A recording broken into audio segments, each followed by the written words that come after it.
Bruce here with the Coastal Real Estate Company, and welcome to this week's blog. So, our topic this week is the federal funds rate increased by 3/4 of a point.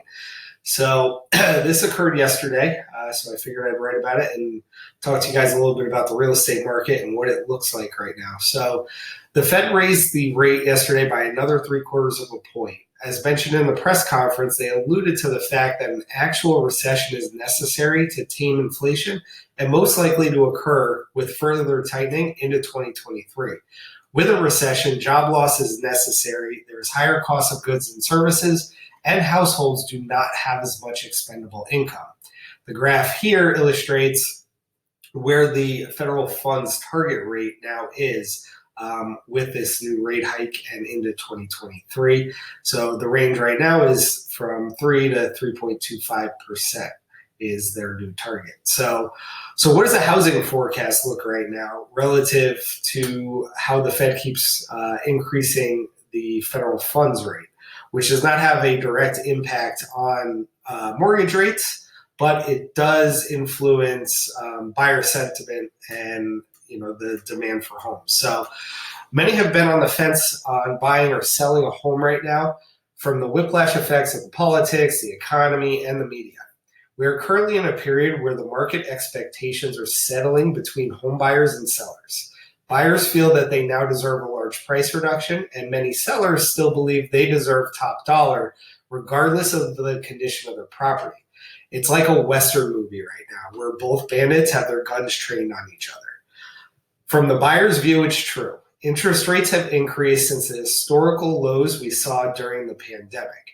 The media keeps pushing the narrative that home sales are tanking and inventory is increasing at alarming rates. Specifically in South Florida, this is not what I'm seeing at the moment. We currently have about 2.7 months worth of single-family home inventory in South Florida. Did you know that from May 2013 until the pandemic hit, we consistently had 5 months worth of inventory, about twice as many homes than are for sale right now. But during that 6.5-year time period, home prices still rose by 72%. So influencing this metric is our ever-growing population and our shortage of approximately 5 million homes right now nationwide. Don't forget, shelter is a human need, and there will always be a demand for it. That's why historically home prices have always gone up over the long term. For buyers, I believe we may see a slight pullback on sales prices in certain neighborhoods that saw astronomical increases, but this will be relative to each community and price range. Buyers are going to be faced with chasing the price point down at the same time mortgage interest rates may be going up, theoretically washing each other out. So if you have a month-to-month affordability issue with what purchasing a home right now would cost, I get it. If it's not in line, I wouldn't do it. But if you're trying to time this market on a purchase of a home so that you feel like you got a deal, you may be robbing Peter to pay Paul right now. My advice is if you can afford the monthly expense and are comfortable with it, and you expect to live in the home for at least the next 3 years and find a home that you've been searching for, I would pull the trigger. You can always refinance the home at some point in the future, and moving forward, you are going to have slightly less competition and more homes to choose from. So to me, it's more about finding the right home now that you would have had to bid against multiple other buyers until recently.